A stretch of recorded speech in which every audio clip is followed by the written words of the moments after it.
Welcome back to Power Rangers Shark Attack, the podcast where we dive deep into the adventures of our favorite ocean protectors. We're the Rangers of the sea, riding on the wave, sharks in our face, fearless and brave, underwater heroes fighting to save.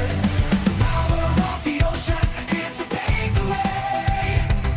Rider and tide, feel the surge, shark attack team ready to emerge. Power Rangers Shark Attack, on a mission so bright, with courage and might, we'll win the fight.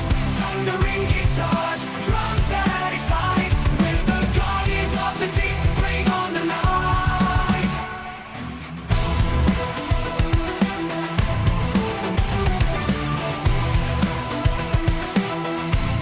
With the guardians of the deep, bring on the night.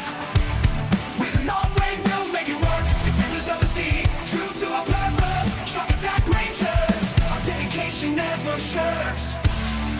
Feel the adrenaline as we dive. Power Rangers Shark Attack, on a mission so blind, with courage and might, we'll win the fight. Thundering guitars, drums that excite, we're the guardians of the deep, bring on the night.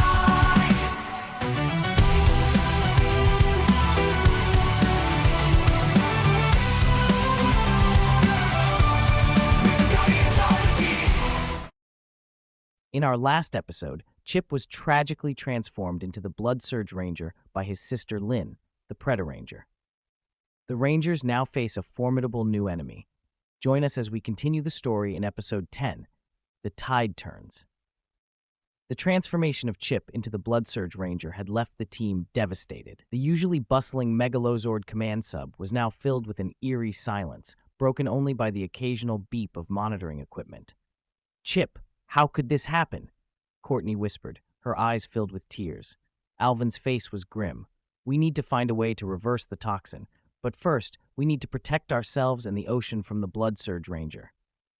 Monica clenched her fists. "We can't just sit here. We need help." Brandon nodded. "There might be someone who can help us. The Tidal Organization. They're experts in aquatic technology and research." Henry perked up at the mention. "I know their chief technology officer, Joe Romano. He's one of the best." Alvin nodded. "Let's reach out to Tidal. We need all the help we can get." Meanwhile, Chip, now the Blood Surge Ranger, stood on a rocky outcrop in the dark depths of the ocean. His mind was a swirl of confusion and rage, the toxin amplifying his darkest thoughts. Chip's eyes blazed with a sinister red light. "I am the Blood Surge Ranger, and I will destroy anything that stands in my way."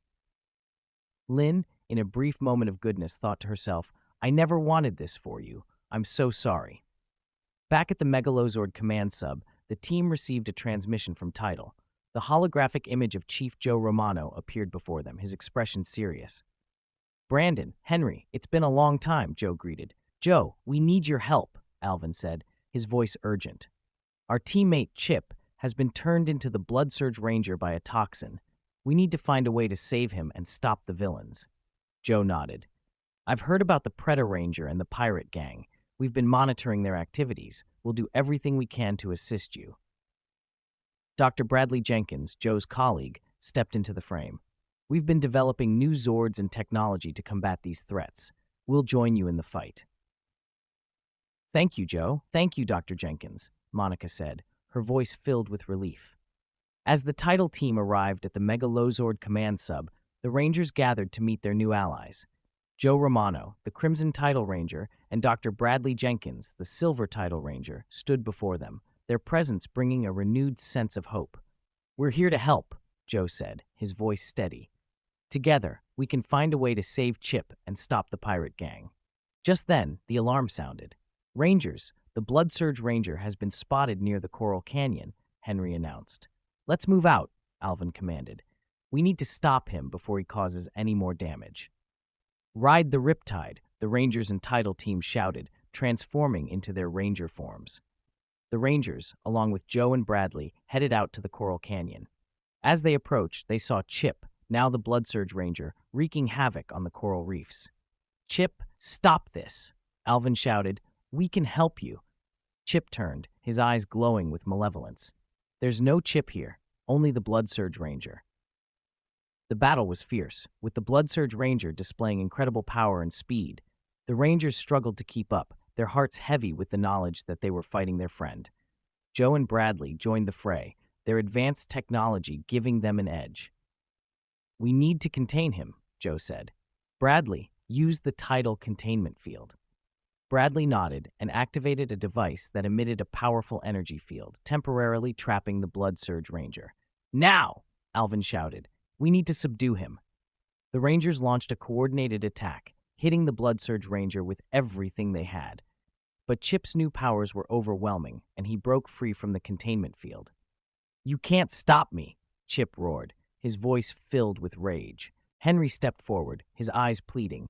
"Chip, please, fight it! We're your friends!" For a moment, Chip's eyes flickered with recognition.